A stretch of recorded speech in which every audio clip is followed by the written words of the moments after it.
All right, is the Sports Mashup number 50. Bah, bah, bah, Nice. bah. That is a big milestone. Number 50, halfway to 100. Of course, you want to hit the century mark. I don't know how long that's going to take. I don't know the math on that, but I assume it would be within how many weeks are left in the year. That's something to think about here. Well, we 40. get on we get like 4 month. I would think early January or around this time next year we'll be at 100, unless we do like a special edition, which who knows what could happen there. But With March Madness coming up, you never know if we'll have more. yeah, for sure. We'll see. We'll see what happens. But this is number 50, February 9th, Super Bowl week. It doesn't feel like there's a whole lot of buzz around the Super Bowl. We'll get to that. Let's start in the NBA. I think a lot of things happening trade-wise, and I think a lot of things are going to happen within the next 24 hours. I think the deadline is tomorrow. I don't know what time, but there's assuming there's going to be multiple trades that will happen. There's already been a few, but I think there's still more to come. But before that, the Wizards, who got off to a great start, they were 10-3. Things have kind of fizzled out since then, unsurprisingly, given the expectations of the roster. But it's going to get worse because Bradley Beal is out for the season, underwent season-ending left wrist surgery. So I assume you look at the Wizards right now, and you're pretty much looking the development of Corey Kispert, Kyle Kuzma, and Spencer Dinwiddie are good players already. And other than that, it's pretty dark. I mean, Rui Hachimura is an okay player, but the Wizards headed for the lottery again. Yeah, and this is like his fourth or fifth injury of the year. He's missed a lot of time, and they got off to a great start. But I think one thing that's going to help them is I think the Russell Westbrook trade was really good for them.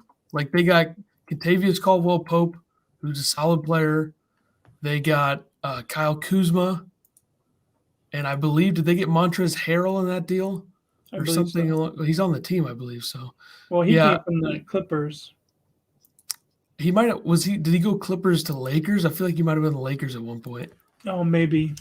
They're 24-29 right now. And Beal has missed, he's only missed 13 games, but I feel like he's had a lot of off and on stuff. Playing he had like some hamstring stuff. I think he got into the protocols like twice. Yep. Harrell was on the Lakers last year, so he went Clippers to Lakers, and I believe he was in that trade. So that's a good trade because we all know Russell Westbrook is not working out in that deal. No, and you never know what you're getting with Montrezl Harrell. Like, I mean, dude was a stud in college, had one of the best dunks I've ever seen at Louisville, and then has his moments where he'll go off for 30-something points. Yeah, the Wizards, they have a decent core. It's just, Beal, how long is he going to be there? Do you get him a legitimate, another star with him? I mean, I don't know. We'll see. We'll see what happens. And do they even have like a legit five? Well, I mean, they have Thomas Bryant playing the five. He's kind of like a stretch four more than a five. He went to Indiana. So they don't have a legit five. I mean, I think Harrell also has played the five at times, but that's also not really a legit five. So that is a spot that they need to figure out. I feel like Chet Holmgren would be a good fit there if they can get him, but I don't think they're going to have a bad enough pick to do that. And then after that in this draft, I mean, how many other legitimate centers are there that are going to get drafted that high? Who knows? But we'll see. I'm sure Kofi's gone this year. Yeah, I just don't think he's going to be he might be a middle second round, late second round pick. I just don't think that he's going to be highly valued given his age and the fact that he can't really shoot. I mean, he's made some mid-range jumpers, but he's not a consistently good shooter, and that's always what they're looking for in the NBA. Yeah, unless some team's looking for a rim protector, banging the post, at least he can shoot free throws at his size. Yeah, he's not as bad as he probably should be from the line. Not Shaq bad for sure. He's a lot better than Shaq was at the line. But all right, trade deadline. Pacers opened it up. They traded Karis LeVert and a second-round pick to the Cavaliers for Ricky Rubio. Just his contract. He's got a torn ACL. Who they just got picked up or traded for a couple of days ago. Yeah, I think Rubio was never going to be a part of anything there. They're already good at guard. And they get LeVert here. They get a lottery-protected 2022 first, which I assume they'll get because I'd be kind of surprised if the Cavs don't make the playoffs at this point. And 2 future second-round picks as well going to Cleveland or going to Indiana. Then the Pelicans. That's a lot for Ricky Rubio. I guess you're really not getting him. You're just paying for his contract, but yeah, he's not going to play. I mean, the Cavs are giving up a lot for Karis LeVert. Yeah, I don't hate the deal. I mean, they're trying to win now. There's another guard in there. He's a good player. He's got to stay healthy. But Indiana was selling anyway, so this is a fine return for them. They did pretty well later on here as well. The Pelicans traded Josh Hart, Tomas Satoransky, Nickeil Alexander-Walker, Didi Louzada, a 2022 protected first-round pick, and 2 second-round picks of the Blazers for C.J. McCollum, Larry Nance Jr., and Tony Snell. So the McCollum-Lillard era in Portland is over. Yeah, and the Pelicans get a nice piece. I can't believe they got rid of him. I don't hate the deal. What I don't understand is why they turned around and traded Nickeil Alexander-Walker. No, and then Larry Nance is a 4 who's pretty good, and then Tony Snell's a shooter. I believe Tony Snell went to Florida State. So I think the Pelicans in this deal, you're looking towards next year more than anything. Like, I think they want to make the playoffs this year. That's why they made this move. But hopefully you'll have a fully healthy Zion next season, and maybe he'll come back at some point this season, depending on how they're playing. And then you're kind of established already in certain areas of the team. Ingram at the 3, Zion at the 4. They've had Valanciunas at the 5. Who knows what they'll do there? But then at the 1, you have Devontae Graham. I don't know if he'll be the guy next year, but now you have a locked-in guy at the 2. So I think the trio of McCollum, Ingram, and Zion will be very good. But I also think that it's still not good enough to keep up with the top teams in the West. No, I mean, and Lance and Snell really up your bench. You have another shooter there at least in Tony Snell, and Larry Nance is like a 3 or 4. Yep. They also have some nice pieces off the bench that are young already there. Kira Lewis Jr., point guard, is there, and I can't remember the other dude I was thinking of, but Josh Hart. This next trade too, I saw JJ Redick went off on the Kings for getting rid of Tyrese. It's ridiculous. Halliburton. This is the worst. This is easily the worst move of this. I mean, the Kings trading Tyrese Halliburton, who was drafted in 2020, lottery pick, is very, very good at a young age. I don't get it. Buddy Hield, I feel like he was going to be traded at some point. It's been many years as to him being on the block pretty much. And Tristan Thompson to the Pacers for Domantas Sabonis, Jeremy Lamb, Justin Holiday, and a 2027 second-round pick. So, yeah, and Sabonis has been one of the Pacers' best players. Yep. Well, I think they were always going to sell anyway, and I think he was the big name they were going to sell. They get a great return here, though. I think Halliburton's a great fit there. I think. Yeah, and Jeremy Lamb's game is not transferred from what he did in college to the NBA. Yeah, that's fair to say. And he got drafted, I think, by the Hornets. Yeah. And then has just been like a bench player since. So this is not the same thing, but this is kind of reminding me of if the Suns would have given up on Devin Booker this early in his career because they were bad. Like, that's how stupid this trade is for You're Sacramento. talking about with Halliburton? Yeah. Compared to Booker? He's good. He's a very good player. Especially you're trading Hield here, then just have Halliburton play the 2. You just got rid of your 2 top scorers. It's so dumb. And now De'Aaron Fox and Domantas Sabonis, how will that – I think that's a good duo, but I just don't think that they have enough there anyway. And I just don't understand giving up on Halliburton this early.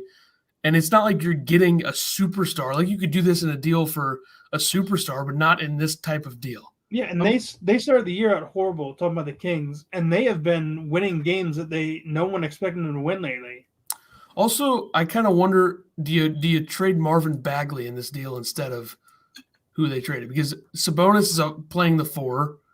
He's left-handed. He's a better shooter than Bagley. Bagley is not fit in Sacramento. That's been a disaster. Yeah, I think Bagley instead of Tristan Thompson would have made that deal for the Pacers better.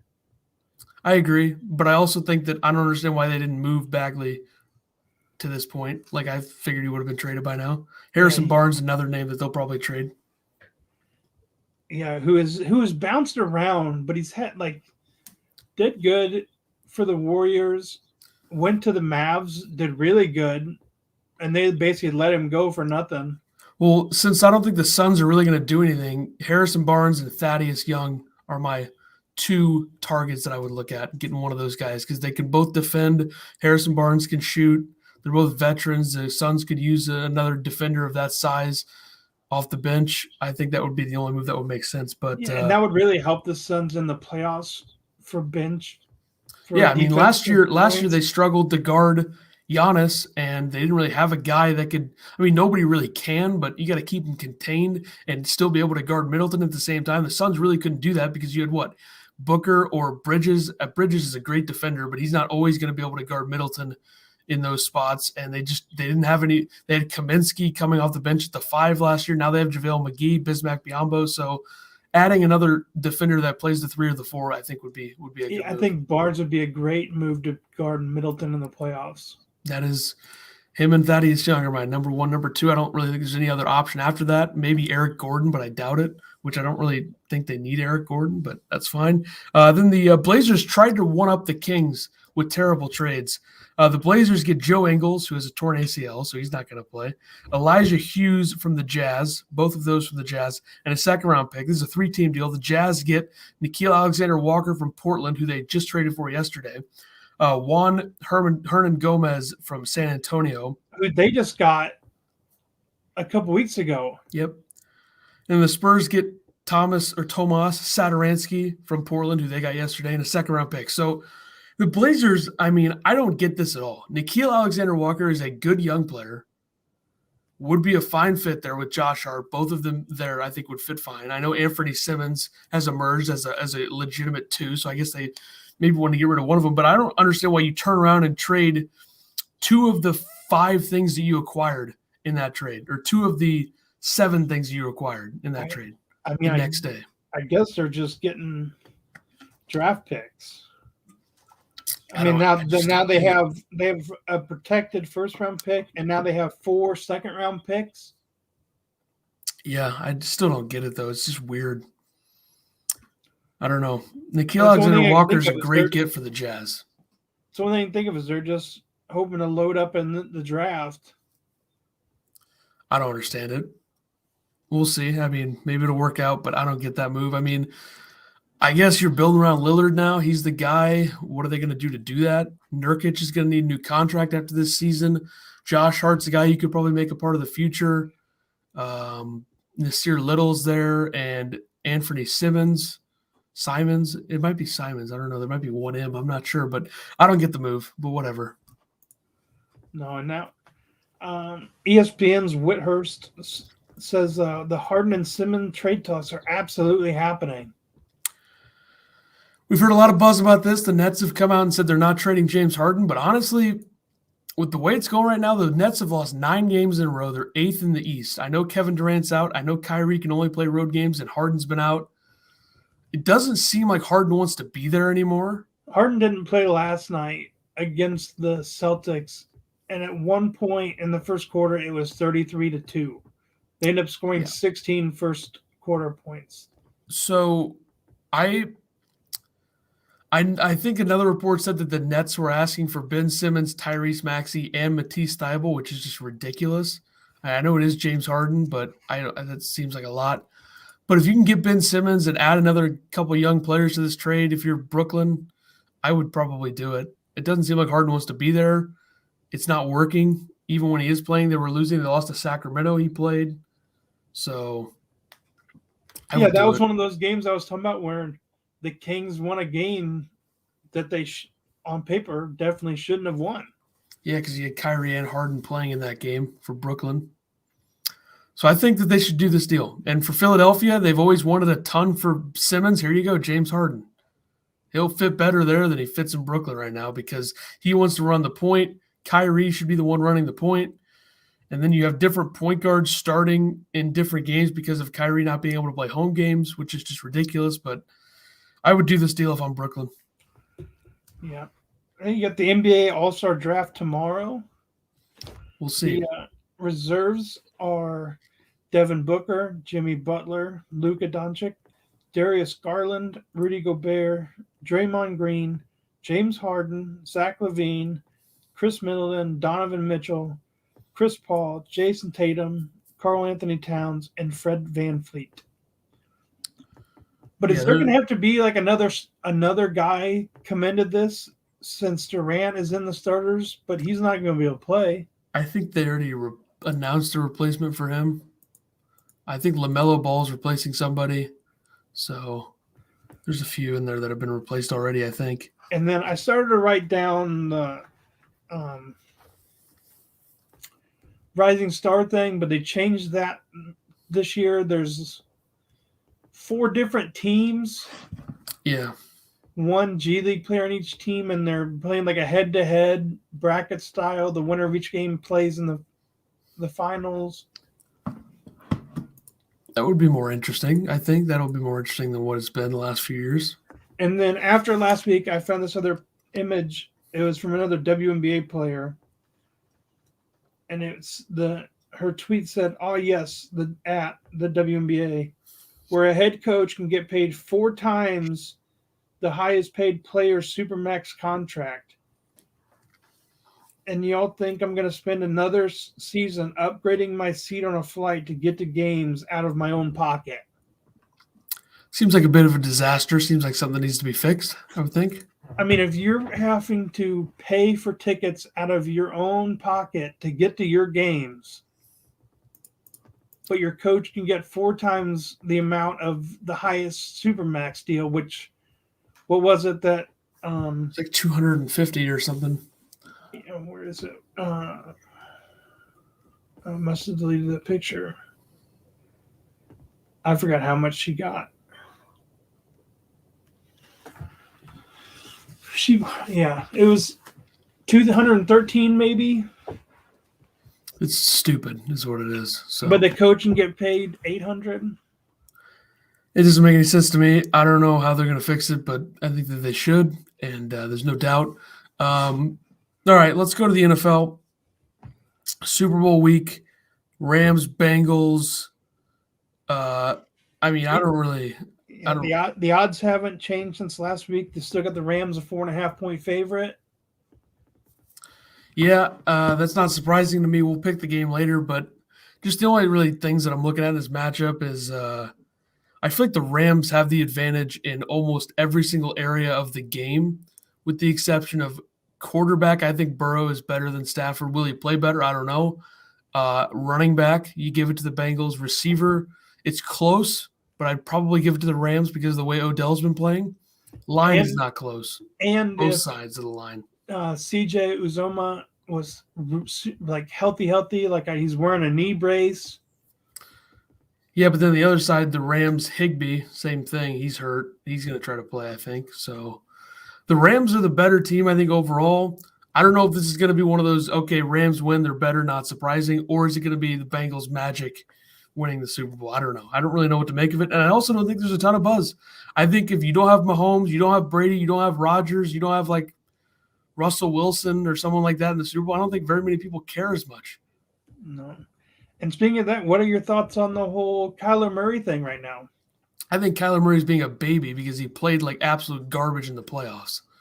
I mean, unfollowed the Cardinals on Instagram, deleted all of his pictures Cardinals related, has just posted 3 pictures, 2 of which are just him at the Pro Bowl with 2 other receivers. Yeah, it's childish, I would say. Given the way that he played in that playoff game, like he's seriously gonna. It's so dumb.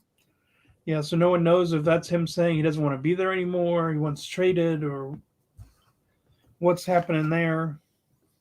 But so that's another option for a team. If right now you have possibly Jimmy Garoppolo, Russell Wilson, Kyler Murray. Who's the other one? Carson Wentz maybe on the move. Deshaun Watson. Yeah, and now you don't know. Brady's now hit the what if 1 week after his retirement. Yeah, didn't take long for that to happen. I think this could be one of those situations where he doesn't play this season, maybe comes back next season. We'll see. I've seen even if the Niners trade Garoppolo away to somebody, that he goes back home and plays for the Niners on a team he thought was going to draft him out of college. I don't know. We'll see. which then if he comes back, if Gronk goes there, you have Gronk and Kittle with all the receiving core they already have. I don't know. If they could just keep their running backs healthy for a season. Yeah, I think Because in the last like 3 or 4 years, the Niners have had good teams, but their running backs, like they always end up at their 4-string back because their top 3 get hurt. Good thing this year is that Elijah Mitchell was pretty good. Yeah. And Raheem Mostert a few years ago. Because was it Coleman got hurt? Who else have they had out there? Breida was there a few years ago. Probably got hurt at some point. Yeah, it's been Sermon. Yeah, he was early in the year this year. But then other coaching changes. We did the first 4 last year with the Bears, Raiders, Giants, and Broncos. The Jaguars hired Doug Peterson. Good hire. Good hire for the development of Lawrence.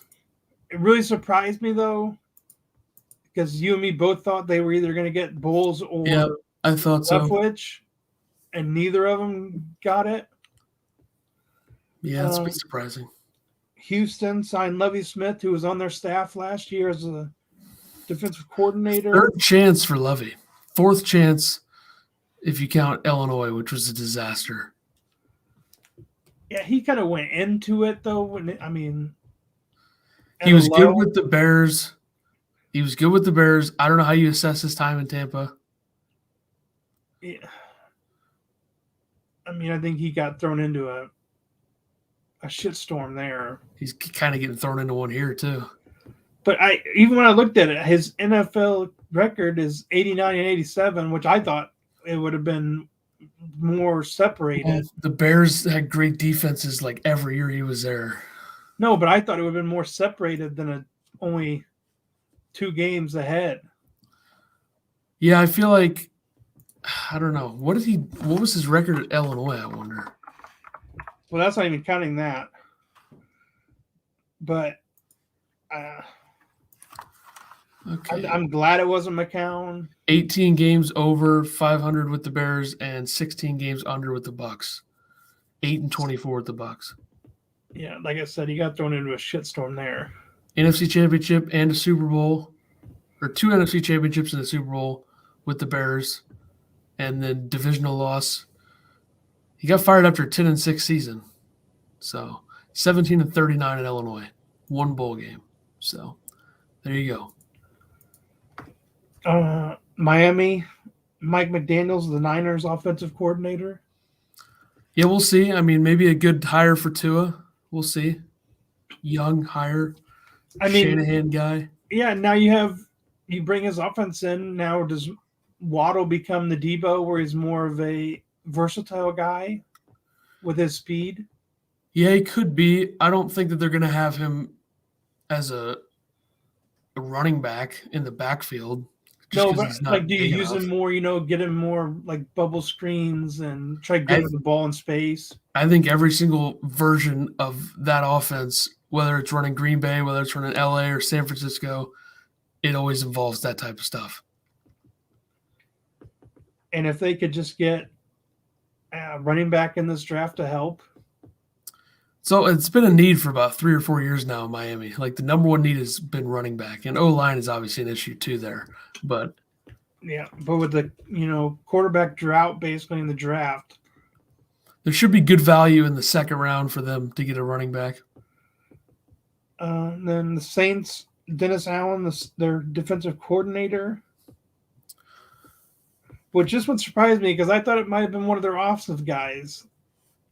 I think everybody going into it figured Dennis Allen would follow up Sean Payton if Sean Payton never left because he did a great job with the defense this year.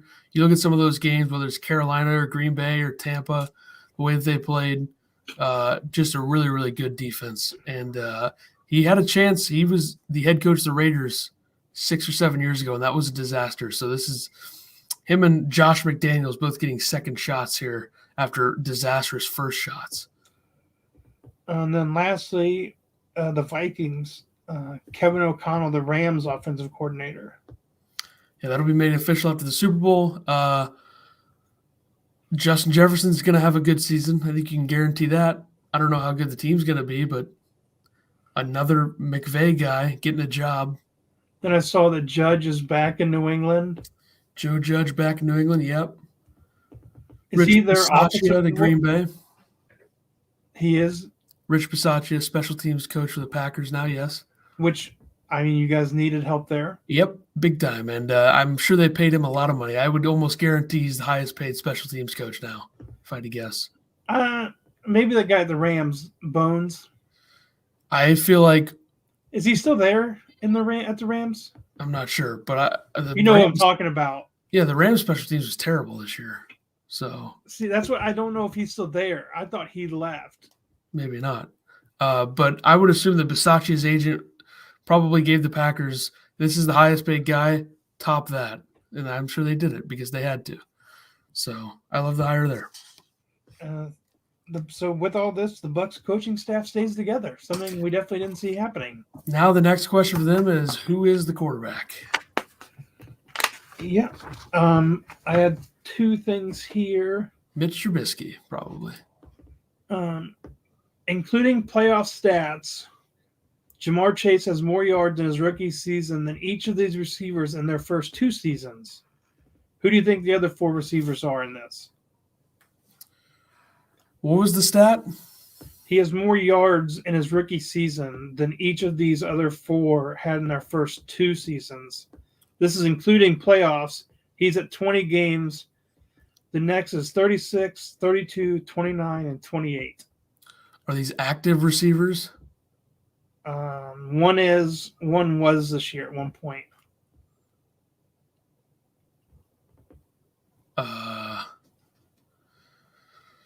Jesus.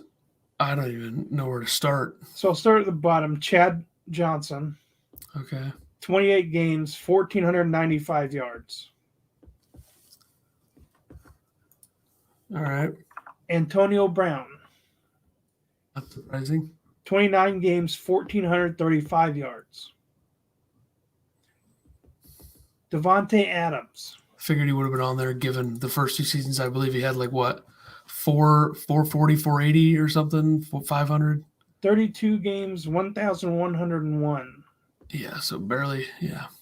And then Terrell Owens, 36 games, 1,612 yards. Also shows that you don't have to be a Jamar Chase or a Justin Jefferson type and come out as good as they did in their rookie seasons. Yeah, so he's through 20 games, which including in the playoffs, he has 1,734 yards. Pretty good, no doubt. All right. My other one was this was just Brady versus the NFL as a FanDuel stat. Okay, so against the Packers, he was 4-2. Against my Bucs, he was 4-0. Falcons, he was 9-0. Vikings 6-0. Bears 6-1.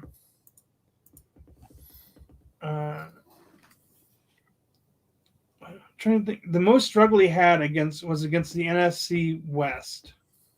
Niners 2-1, Rams 3-3, Cardinals 1-1, Seahawks 1-2. Well, I guess both West. He had the Raiders and the Chargers was 5-1, 7-2, and then Broncos 8-6, Chiefs 5-5. Then in his old division, beat the Patriots once, Bills 33-3. Jets 30-7, Dolphins 24-12. Yeah, Bill Belichick teams have had trouble going to Miami and winning. That's been an issue. Jags 5-1, Colts 12-3, Texans 7-2, Titans 5-2.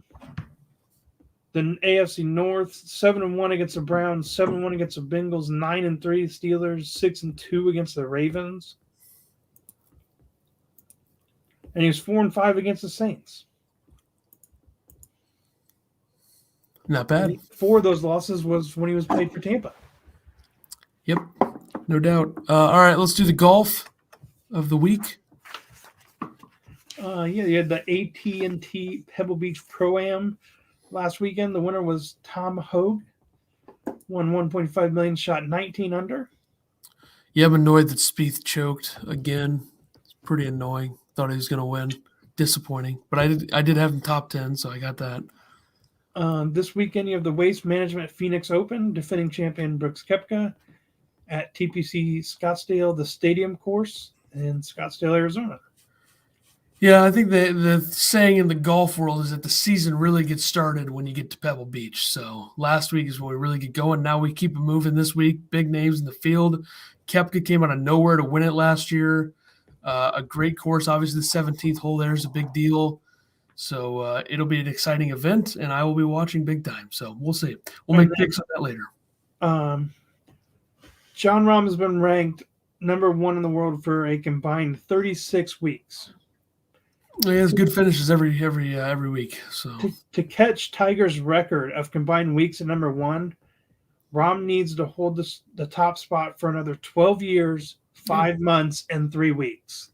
It's going to take a lot. No doubt. It's going to take a lot. We all know what Tiger did. And most of the stuff he did is not going to be catchable for a lot of different categories. So no, unless his ex-wife has a golf club. Then he's catchable. Fair to say. College basketball. Yeah, the new AP top 10 came out Monday. Auburn stayed put at number 1. Gonzaga stayed put at 2. Purdue went up 1-3. Arizona moved up 3-4. Kentucky stays put at 5. Houston stayed put at 6. Duke went up 2-7. Kansas up 2-8. Texas Tech up 5-9, and Baylor dropped 2 spots to number 10. All right, and it is important to note that Arkansas beat Auburn last night in overtime. So number 1 Auburn goes down. Was this at Auburn or at Arkansas? At Arkansas, and I assume Gonzaga will be number 1 next week. Purdue will be number 2. Probably Auburn number 3, if I had to guess, depending on the rest of the results this week. Yeah. But after Arkansas already has a good report on the year. I would think that they should be ranked. I thought they should have been ranked this week, but will be for sure be ranked next week. Yeah, that's a good assumption. They're a good team, and they have a good record, and this win is pretty big for them. Yeah, I think they're 8-3 in conference. That sounds close or right. Yeah. And then our girl at Iowa, Caitlin Clark, is still going off. Has scored over 40 points in 2 of her last 3 games. I think had 46 at Michigan the other day. 2 threes came from the Michigan logo. Pretty good. I mean, she's got to have to break, I would assume, the NCAA women's most points scored by the time her career's over. That's a safe assumption. I would agree that probably will happen. I mean, only like a third of the way through her sophomore year already broke 2,000. Was the fastest to do so. Yep. I'm assuming she's gonna get over 4,000. Yeah, I think that's 100% locked in unless there's an injury, I would think. How good is Big Ten women's basketball this season? Like, is the league deep, or Yeah. is Iowa the best team? No. Who's the best team? Oh, Michigan, I believe, was ranked above them. Iowa dropped to 25 in the rankings now in women's basketball. Pull up the rankings. Yeah, Michigan's at number 4. They're 20-2. Indiana's at 7 at 16-3. Maryland 17-6 at 15. Ohio State 16-4 sitting at 21. Iowa's 15-6 at 25. Sounds like a deep league to me.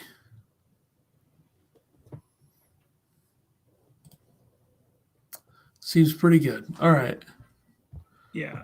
I mean, after that, you got Michigan State 12-10, Nebraska 17-5. So at least 1, 2, 3, 4, 5, 7 teams making the tournament. right now. Pretty good. Pretty good. Good league. And the men's side, not so great right now. I think after the first few, you got some questions for sure. Let's get to Major League Baseball, which is a joke. Yeah, 36-year-old free agent reliever, formerly St. Louis Cardinal Andrew Miller, on where they stand at the moment. He's 1 out of 8 players on the executive board of the MLBPA. He is quoted saying, "We're in a lockout, which we don't have to be. The owners have decided to use that as a form of leverage against us. We aren't allowed in the facilities or can't communicate with coaches. So the lockout is a separate story, but we are negotiating. Nobody has taken the ball and run home. Ideally, we get to a deal, but that portion, the lockout of the situation, is controlled by ownership." Yeah, I don't think I can stress enough how much I hate both sides of this thing. Such losers. God, what a joke. It's embarrassing. The entire thing's a joke. Baseball sucks. I hope they enjoy ruining their sport. So have fun with those. It's going to be impossible to get sellout crowds in about 5 years from now. We're a week away of when spring training is supposed to start. And that will not happen. So, great. I don't know what people are going to tweet after the Super Bowl now. People usually tweet, 1 week until pitchers and catchers or whatever, and can't do that now. Look forward to March Madness is what people should be saying. All right, NHL. The Canadiens fire head coach Dominic Ducharme. He was the interim head coach last season, took them to the Stanley Cup final. They're 32nd in the league in points. They're somehow even worse than the Arizona Coyotes, so felt like this was going to happen. And reports are saying now, and it's official now while recording this, that Martin St. Louis will be the next interim. He is the interim head coach, and that is first reported by Renaud Lavoie and Kevin Weeks. So Martin St. Louis, Hall of Fame player. I believe he was some sort of special teams consultant for the Blue Jackets a few years ago. And now he's going to be the interim head coach for one of the most storied and the winningest in terms of cups franchise. The Montreal Canadiens are a disaster this year, though. Did he play all of his time in Tampa? I don't know if he played all of it, but I am on his hockey reference, so I'm going to look. I won a cup in 2004. So I didn't think he'd be out of the league that long either. When did he retire? 2015. Oh. Started in Calgary, played 2 seasons there, traded to Tampa, played 13 or 12 and a half seasons there, and then finished his career with about 90 games with the Rangers. So, that's right. I forgot he ended at New York. Very much the Rangers are very much spending most of his time in Tampa. So, speaking of Tampa, the Lightning signed Pat Maroon to a 2-year extension, $1 million per season. Stanley Cup champion of 2019, 2020, and 2021. So they lock him up for a couple more years. I assume he'll probably finish in Tampa if he keeps being useful in the bottom 6, which he has been. And then Tuukka Rask just announced it as we're recording this. He is not going to return to the Bruins and is retiring from the NHL. Yeah, I had a feeling how long it took him to rehab from his hip surgery that he wasn't going to be able to do it. I mean, it sucks for him. I mean, he had to take his time off during COVID to be home with his newborn kids, and then gets hurt, has to have hip surgery, which, I mean, for a goalie is big time. Yeah. Hell of a career. So we'll see. I mean, now the Bruins, maybe Ullmark ends up actually being something. I don't know. I mean, that deal was still kind of weird, the 4-year deal for him. But yeah, now he's got to do something because they're not going to get Rask back like I think a lot of people assume they probably would at some point, and now it's not going to happen. So hats off to him on a great career, and he's hanging them up. And with that, we go to the betting picks. Yeah, I was 9-2 last week. I went 8-3 with a golf win in there. I had a golf win as well, and my only 2 losses were on the NBA. I had the Cavs over the Rockets and the Nets over the Kings. Thought those were There you 2 go. pretty good games. Nope. My losses were I had 1 in the NBA, 2 in college hoops. So I don't remember which ones they were, but yeah. All right. Waste Management, Phoenix Open, TPC Scottsdale, Stadium Course, picks to win, top 5, top 10. Who you taking? My win picks are Justin Thomas plus 1,000, Hideki Matsuyama at plus 1,200, and Patrick Cantlay at plus 1,600. I am taking Victor Hovland plus 1,600, Sam Burns plus 3,000, and Brooks Koepka, defending champ, somehow plus 3,500. I know he's not playing too well, but I'm going to take him anyway. Top 5, I have Jordan Spieth at plus 3,300. I have John Rahm plus 150. Feels like a layup. We'll see. And my top 10 pick, I wanted to get Ricky Fowler because he always plays well here. He does, yeah. But I went with Bubba Watson at plus 3,300. I'm going to try to feed off of last week, and he played well here last year. Jordan Spieth plus 200. I don't know. We'll see if he can. It seems like it's kind of hard for him to put back 2 consecutive good weeks, but we'll see if he can do it this time. Let's do the NBA, 2 picks for tonight's games. Who are you taking? I got the Lakers minus 7.5 over Portland. I mean, I think it's just going to be tough for Portland dealing CJ McCollum away. They got to change their offense super quick. Yep. And then I have the Cavs minus 5.5 over the Spurs, who also made a bunch of moves. I'm going to take the Warriors plus 2 at the Jazz. Anytime I can get them as a dog, I'll take it. Yeah, I didn't understand why they were the dog in that game. Maybe there's somebody playing that I don't know about, but I think if Curry's there, I'm going to take that. I mean, is Draymond still out? I think he probably is. I think that may be a factor here. Which he surprised me as an all-star reserve. I think when the Warriors are good and he's playing and his numbers are solid, he's probably going to get a nod. The respect factor, you know. And I'll take the Bulls minus 2 at the Hornets. The Bulls have been struggling a little bit, but I think Levine and DeRozan are back. I'll take that. I know they lost to the Suns by 3 on Monday, but that was a 30-point game in the third quarter. So whatever. NHL picks. For Thursday, I got the Blue Jackets minus 105 over the Sabres and Toronto minus 120 over Calgary. Give me the Flames minus 105 over the Leafs, and give me the Avalanche at home. They've been dominant at home, minus 125 over the Lightning. College hoops Thursday. I got Purdue versus Michigan taking Purdue, and San Diego versus St. Mary's taking St. Mary's. All right, I am also going to go to the West Coast Conference. Give me San Francisco to beat Pepperdine. San Francisco just lost to Portland, which was a brutal loss last night. Bounce back, win this game. And then a great battle in the OVC. I know the OVC is really Murray State's to lose, but the 2 and 3 in this league. Belmont, Morehead State. Give me Belmont to beat Morehead State tomorrow. These 2 teams played in the OVC championship last year. Morehead State won. Not a lot of the same players, but give me Belmont revenge game tomorrow. Friday, UConn at Xavier. I'm taking UConn. It's 24 versus 25. And then Iona versus Siena. I'm taking Iona out of the Mid-Atlantic Athletic Conference. MAAC. I'm also taking UConn over Xavier. And then give me a little Mountain West basketball. Mountain West basketball is fantastic to watch. Give me Colorado State, David Roddy beating Fresno State on Friday. That's a big game. Saturday, Memphis at Houston taking Houston, and Vandy at Tennessee taking Tennessee. Give me Michigan to beat Ohio State on Saturday.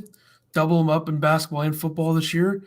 And then I'm going to take San Francisco again to beat St. Mary's on Saturday. St. Mary's lost to Santa Clara last night. San Francisco is going to need to get a couple wins here after that terrible loss last night. So I'm going to take the Dons again. But there is a big game to watch Saturday in the Ohio Valley. Murray State versus Morehead State. Before they each play earlier or before Saturday, Murray State sits at 12-0 in the conference, and Morehead sits at 11-1. Their only conference loss is to Murray State. They lost by 11. And both teams have lost to East Tennessee State University and Auburn. Yep. Morehead State's first game of the year was Auburn. Murray State's loss to them was like their 8th or 9th game of the year. Yeah, I think the way Murray State's played, it's going to be very hard to beat them in that conference. But if anybody's going to do it, it's going to be Morehead State or Belmont, I'd assume. So we'll see. Yeah, and that game Saturday is at Morehead State. Yeah, that'll be a good one to watch. Okay, Super Bowl 56. Is that right? I don't even know. Seems right. Yeah, that's right. All right. Rams Bengals Sunday. Don't even know what time it starts. Does it start 5:30 Central?